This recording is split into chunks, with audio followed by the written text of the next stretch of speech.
सकाळचं ऊन खिडकीतून घरभर पसरलेलं होतं. गावाकडचं पाटलांचं घर म्हणजे जणू वाडाच. अजूनही जुन्या आठवणींचा ठेवा जपून होता. त्या वाड्यात राहणारे लक्ष्मणराव पाटील यांना गावात सर्वजण मानत होते. ते कष्टाळू आणि कुटुंबासाठी निस्वार्थीपणे जगलेले गृहस्थ होते. त्यांना 2 मुले व 1 मुलगी होती. त्यांच्यावर पूर्ण घराची व शेताची देखील जबाबदारी होती. त्यांनी खूप कष्टाने मेहनतीने सर्व काही कमावलेलं होतं. लक्ष्मणरावांचा मोठा मुलगा अनिल शहरात नोकरी करून तेथेच स्थायिक झाला होता. तर लहान मुलगा सुरेश गावातच शेती बघायचा आणि मुलगी विद्या लग्न होऊन सासरी गावी गेली होती. लक्ष्मणरावांनी आयुष्यभर कष्ट करून घर, शेती, फळांची बाग आणि थोडं सोनं दागिनं असं बऱ्यापैकी संपत्ती जमवलेली होती. गावात त्यांना आदराने पाटील साहेब म्हणून ओळखलं जायचं. पण या सगळ्या संपत्तीचं ओझं कोणत्या ना कोणत्या दिवशी मुलांमध्ये वाटलं जाणार ही खंत त्यांना नेहमी छळायची. तेव्हा त्यांची पत्नी अर्चना त्यांना म्हणायची, "अहो, मुले मोठी झालेत, त्यांचं दुःख, सुख, त्यांच्या गरजा वेगळ्या आहेत आणि आपण नाही म्हटलं तरी उद्या हक्क मागणारच आहेत." लक्ष्मणराव म्हणायचे, "माहिती आहे गं, पण मला भीती वाटते. ही संपत्ती, ही शेती, हा वाडा सगळ्यांनी मिळून एकत्र राखला, सांभाळलं तरच टिकेल आणि बहरेल. पण नुसतं हक्काचं भांडण झालं तर घर मोडायला आणि मन दुरावायला वेळ लागणार नाही." असं बोलताना त्यांचा आवाज उदास व्हायचा आणि याच काळजीत ते नेहमी असायचे. काही दिवसानंतर एक दिवस त्यांचा मोठा मुलगा अनिल सुट्टीत गावाला आला होता. शहरात नोकरी करून त्याची बायको आणि मुले चांगल्या सुखसुविधामध्ये राहत होते. पण गावाकडे आलं की त्याला इथले राहणीमान, जीवनशैली जड वाटायचं. म्हणून अनिल वडिलांना म्हणायचा, "बाबा, तुम्ही आता शेतीवाडा सगळं सोडून द्या. अजून किती दिवस कष्ट करणार आहे? ती शेती पिकवणार आहे. त्यापेक्षा आपापल्या वाट्यांचं हिश्श्याचं लिहून द्या. आणि तसंही मला शहरात फ्लॅट घ्यायचा आहे. माझी मुले मोठी होत आहेत. त्यांचं भवितव्य, त्यांचं करिअर बघावं लागेल." असा अनिल थेट मुद्द्यावर आला. लक्ष्मणराव थोडा वेळ शांत राहिले. काय बोलायचं हे त्यांना देखील कळेना. पण सुरेश चिडून म्हणाला, "दादा, ही शेती सोडली किंवा शेती विकली तर आपलं गावात काहीच उरणार नाही. आपलं अस्तित्वच संपून जाईल. वाडा, घर, शेती या सगळ्यांची काळजी कोण घेणार? तू शहरात असतोस तर मग या जमिनीचा उपयोग तुला कशाला हवा? तू शेती विकायला कसं काय सांगू शकतोस? आणि या शेतीवर आमचा उदरनिर्वाह होतो. त्यामुळे या शेतीची खरी गरज व किंमत आम्हालाच कळणार आहे." आता या दोघांच्या बोलण्यातून वादाची ठिणगी पडलीच होती. मतभेद निर्माण झाले आणि हे जेव्हा त्यांची बहीण विद्याला कळलं तेव्हा तिला मनातून खूप वाईट वाटलं.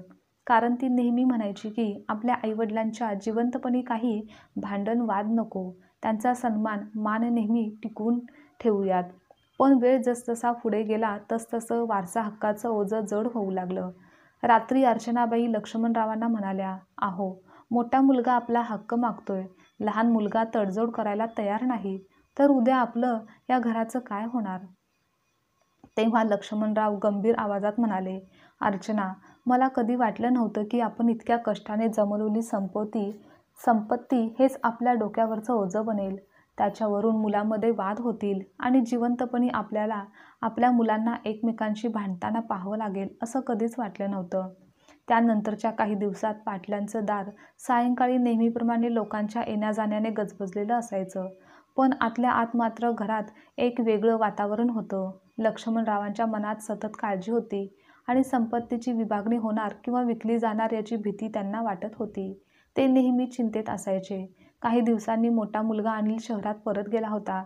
पण त्याच्या बोलण्याचे परिणाम अजूनही घरात घुमत होते. तर सुरेश आई-वडिलांशी बोलताना रागावून म्हणायचा की, "बाबा, दादाला काय हक्क आहे इथल्या जमिनीवर? शेती मी करतो, मेहनत कष्ट मी करतो आणि तो फक्त शहरातून येतो आणि हिस्सा मागतो, पैसे मागतो. हे काही न्याय नाही. हे अजिबात काही बरोबर नाही." तेव्हा त्यांची आई त्याला समजवायची की, "बाळा, हक्क सगळ्यांचा असतो. तू मेहनत करतोस हे खरं आहे, पण मालकी हक्क सगळ्या मुलांचा असतो. वडिलांनी आयुष्यभर कष्ट करून हे घर, संपत्ती उभी केली आहे. त्यावरून तुमच्यात वाद नको." असं आई तळमळीने सांगायची. पण सुरेश मात्र हट्टी होता आणि त्याला भीती वाटत होती की जर जमीन विभागली गेली तर शेती तुकड्या तुकड्यात भाग होतील आणि मग कुणाचाच निभाव लागणार नाही, त्याचा फायदा होणारच नाही असं सुरेशला वाटायचं. त्यामुळे त्याला वाटणी नको होती. त्याच दरम्यान लग्न झालेली मुलगी विद्या माहेरी आली होती. तेव्हा भावांच्या बोलण्यातला तणाव व घरातील वातावरण तिने पाहिलं होतं आणि ती म्हणाली, आई बाबा, तुम्ही काय एवढं मनाला लावून घेता? मालमत्ता काही कायमची नसते. खरी संपत्ती म्हणजे कुटुंबाचं ऐक्य, हास्य आहे आणि तुम्ही दोघे आमच्यासाठी जास्त महत्त्वाचे आहात. बाबा उदासपणे हसले आणि म्हणाले, बाळा, तुझं खरं आहे, पण मुलांनी हे समजून घ्यायला हवं ना. त्यांना तर स्वतःचाच फायदा दिसत आहे, पण मला घरात कोणत्याच गोष्टीसाठी भांडण, कलह नको आहे. हे घर नेहमी एकत्र राहायला हवं आहे.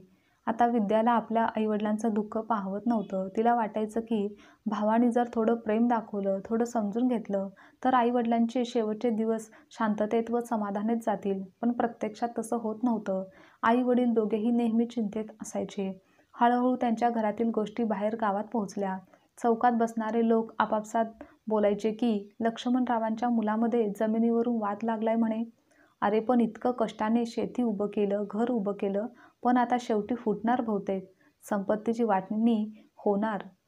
आणि या सर्वामुळे गावात आदराने ओळखलं जाणारं कुटुंब आता लोकांच्या नजरेत हळूहळू वेगळ्या दृष्टीने दिसू लागलं. गावातील लोक उगाच जास्त चर्चा करू लागले. तेव्हा हे सर्व लक्ष्मणरावांना अधिकच जड जाऊ लागलं. एका रात्री आईने मुलांना समोर बसवलं आणि म्हणाल्या, तुम्ही आमच्या डोळ्यासमोर असं संपत्तीसाठी, वारसा हक्कासाठी भांडण करू नका. अरे आम्ही जगलो आयुष्यभर तुमच्यासाठी. हे जे काही आहे ते तुमचंच आहे. पण त्यासाठी एकमेकांना दुखावू नका. आणि आता आमच्या शेवटच्या दिवसात आमचं मन तोडू नका. आमच्या मनाला लागेल असं वागू नका. शेती संपत्ती काय आहे? शेवटी तेच सर्व राहणार आहे. कोणी सोबत काही घेऊन जात नाही. असं बोलताना आईच्या डोळ्यातून पाणी आलं. अनिल आणि सुरेश दोघेही क्षणभर शांत झाले. पण मनातील संशय, स्वार्थ आणि भविष्याची चिंता त्यांना पुन्हा पुन्हा भिडत होती. ती त्यांना तडजोड करायला किंवा समजून घ्यायला तयार नव्हती. त्यामुळे आईच्या बोलण्याचा त्यांच्यावर फारसा काही परिणाम झालाच नाही. हे वडिलांच्या लक्षात आलं. म्हणून मग शेवटी लक्ष्मणरावांनी गावातील पंचांना बोलावून घेतलं. मला हे ओझं अजून सोसायचं नाही, म्हणूनच मी ठरवले की जिवंतपणीच मालमत्तेची वाटणी करून टाकायची. नाहीतर माझं घर तुटेल आणि त्याने माझा आत्मा शांत होणार नाही, असं ते ठाम आवाजात म्हणाले. त्यांच्या चेहऱ्यावरच्या सुरकुत्या आता पूर्वीपेक्षा जास्त खोल दिसू लागल्या होत्या. प्रत्येक दिवसागणिक त्यांच्या मनात भीती वाढत होती. गावातील पंच बोलावले होते. वाड्याच्या ओट्यावर मोठी बैठक झाली. पंचांनी पुन्हा एकदा लक्ष्मणरावांना विचारलं की, पाटील, तुम्ही ठरवले की जिवंतपणीच वाटणी करायची? तेव्हा लक्ष्मणरावांनी मान डोलावली, कारण त्यांच्यापुढे दुसरा कोणता पर्यायच नव्हता. ते गंभीर आवाजात म्हणाले, हो. माझ्या डोळ्यासमोर वारसा हक्कासाठी मुले भांडत बसलीत तर मी ते मरूनही शांत, मला झोप लागणार नाही. पण वाटणी झाली तर माझं घर तुटले हे पाहून माझं मन दुखावेल. पण आता मी काहीच करू शकत नाही. तेव्हा अनिल लगेच बोलला की, बाबा, मला फारसं काही नकोय. फक्त मला माझ्या मुलांचं भवितव्य सुरक्षित करायचं आहे. त्यासाठी माझा वारसा हक्क मला द्या, बाकी काही नाही. तर इकडे सुरेशच्या डोळ्यात जळजळ होती. दादा, तू कधी काही काम केलं आहेस का? तू पावसात उन्हात आई-बाबांसोबत शेतात काम केलं आहेस का? पण मी दिवस रात्र मेहनत करतो, कष्ट करतो आणि तू आता वाटणी मागायला तयार झाला आहेस? हे काही योग्य नाही. आणि त्यावरून तेथे दोघांमध्ये पुन्हा भांडण सुरू झालं. हे ऐकून विद्याच्या डोळ्यातून पाणी आलं. ती दोन्ही भावांना समजावत म्हणाली की, दादा, तुम्ही विसरलात का? आई-बाबांनी कसं आणि किती कष्ट केले आहेत आपल्यासाठी. बाबा तेव्हा कित्येकदा उपाशी असायचे आणि आईने सोन्याचे दागिने गहाण ठेवून तुम्हाला शिकवलं आहे. आणि आज तुम्ही त्यांच्यासमोर जमिनीसाठी, संपत्तीसाठी भांडत आहात. जमिनीवरचा हक्क मागायचा असेल तर आधी त्यांच्या आयुष्यभराच्या त्यागावर हक्क मिळवा, त्यांची जाणीव ठेवा आणि मग वारसा हक्क मागा. तेव्हा तिचे शब्द क्षणभर दोघांच्याही मनाला भिडले. पण स्वार्थी विचार लगेच वरचढ ठरला आणि त्यांनी बहिणीच्या बोलण्याकडे देखील दुर्लक्ष केलं. मग आईसुद्धा थरथरत्या आवाजात म्हणाली, माझ्या लेकरांनो, तुम्ही आमच्या मनाचा विचार तरी करता का? हे घर तुटलं तर माझा संसार तुटल्यासारखा आहे. माझ्या जिवंतपणी तुम्ही एकमेकांचे शत्रू झालात तर माझं आईपण व्यर्थ जाईल. आम्ही कमावलेलं सर्व क्षणात संपून जाईल. असं बोलताना आई रडू लागली. तिचं रडणं पाहून लक्ष्मणरावांच्या डोळ्यातून देखील अश्रू वाहू लागले. ते म्हणाले, अर्चना, आपण कितीही समजावलं तरीही पोरं आता ऐकणार नाहीत. या वारसा हक्काचं ओझं आपल्याला संपवून टाकणार आहे. आपलं अस्तित्व नष्ट होईल. मग काही वेळातच पंचांनी वाटणीचा कागद तयार केला. लक्ष्मणरावांनी थरथरत्या हाताने सही केली. त्यांच्या डोळ्यातून पाण्याच्या धारा वाहत होत्या. ते मनात बोलत होते की हा कागद माझ्या आयुष्याचा पराभव आहे. मी हे घर, ही संपत्ती मोठ्या कष्टाने, अभिमानाने उभं केलं होतं आणि आज मीच ते विभागून दिलं आहे. मुलांनो, आनंदात राहा. पण लक्षात ठेवा, या वाटणीने फक्त जमिनीचे तुकडे झाले आहेत, घराचं नाही. पण तरीही आतून मनातून लक्ष्मणरावांना जाणवत होतं की हे घर खरंच आता तुटलं आहे. एकमेकांची मने आधीच दुरावली गेली आहेत. त्यानंतर गावात सगळीकडे कुजबूज सुरू झाली. लोक म्हणू लागले की पाटलांचं इतकं मोठं घर तुटलं. पण हक्काने, जबरदस्तीने घर टिकत नाही, तर ते प्रेमाने टिकतं. विद्या आईवडिलांना जवळ घेऊन रडत होती. आई बाबा, मला काही नको. मला फक्त तुमच्या चेहऱ्यावरचा समाधान, आनंद, हसू पाहायचं आहे. पण आज मला वाटतं मालमत्तेचं ओझं आपल्या सगळ्यांच्या जीवावर आलं आहे. जमिनीच्या वाटणीनंतर घरात सर्वत्र शांतता होती. पण ती शांतता म्हणजे सुख नव्हतं, तर ती होती दडपणाची शांतता. लक्ष्मणरावांनी वाटणीच्या कागदावर सही केल्यापासून त्यांच्या डोळ्यातले तेज, उत्साह व जगण्याची उमेद हरवलेली होती. नेहमी गावात मान ताठ करून फिरणारे लक्ष्मणराव आता कट्ट्यावर बसून उदासपणे आकाशाकडे पाहायचे. ते आपल्याच विचारात हरवलेले असायचे. असेच काही दिवस निघून गेले. काही दिवसांनी लक्ष्मणरावांची तब्येत खालावली. छातीत दुखायला लागलं, दम लागायला लागला. गावातील डॉक्टरांनी सांगितलं की त्यांचं वय झालं आहे आणि त्यांना चिंता, काळजी जास्त आहे. पण मन स्थिर, शांत ठेवावं लागेल, नाहीतर त्यांचा त्रास वाढेल. हे ऐकून त्यांची पत्नी घाबरून गेल्या. "अहो, आता घरात शांतता असायला हवी. तुम्ही हा सर्व विचार सोडून द्या. काही गोष्टी आपल्या हातात नसतात आणि तुम्हीच जर अशा अवस्थेत पडलात तर मी कसं निभावून नेऊ?" लक्ष्मणराव थकलेल्या आवाजात म्हणाले, "अगं, मला काही भीती नाही मृत्यूची. पण हे घर, ही मुले यांची काळजी मला सोडवत नाही. मी वाटणी करायला नको होती, पण मुलांच्या भांडणापुढे मी हारलो आणि आता त्यांचं ओझं मला सहन होत नाही. या वारसा हक्काचं ओझं माझ्या जीवावर बेतेल." "अहो, तुम्ही हे काय बोलत आहात? जर तुम्हाला काही झालं तर मी कोणाकडे पाहायचं?" तेव्हा लक्ष्मणराव आपल्या पत्नीला शांत करतात, त्यांना धीर देतात. पण ते स्वतःच खूप खचलेले असतात. तर तिकडे वाटणी झाल्यानंतर अनिल आणि सुरेश दोघेही आपापल्या वाट्याच्या जमिनीवर लक्ष देऊ लागले. पण आता एकमेकांमध्ये तो जिव्हाळा, ते प्रेम राहिलेलं नव्हतं. शेतावर पाणी सोडताना, बैलांसाठी चारा आणताना किंवा काम करताना कोणत्याही कारणाने दोघेही चिडचिड करू लागले होते. सुरेश मनात म्हणायचा की दादाला काहीच गरज नव्हती वाटणी घेण्याची. इथे आजपर्यंत जमीन ही सुपीक मी केली, कष्ट मी घेतले आणि आता हा येऊन हक्क सांगतोय, तर आता मी का त्याचं तोंड बघू? तर अनिल देखील विचार करायचा की मी आयुष्यभर शहरात राहिलो, कधी आजपर्यंत कोणत्या गोष्टीची अपेक्षा ठेवली नाही, कधी काही मागितलं नाही. आता मुलांचं भविष्य जपण्यासाठी थोडं मागितलं, तर सुरेशला ते का खटकत आहे? हे बरोबर नाही. असा दोघेही एकमेकांबद्दल विचार करत असल्याने मनाने ते दुरावलेले होते आणि आता तर घरात एकत्र जेवायला बसणं देखील बंद झालं होतं. आईच्या डोळ्यासमोरचे हे सर्व बदललेलं वागणं पाहून तिचं मन दररोज अस्वस्थ व्हायचं.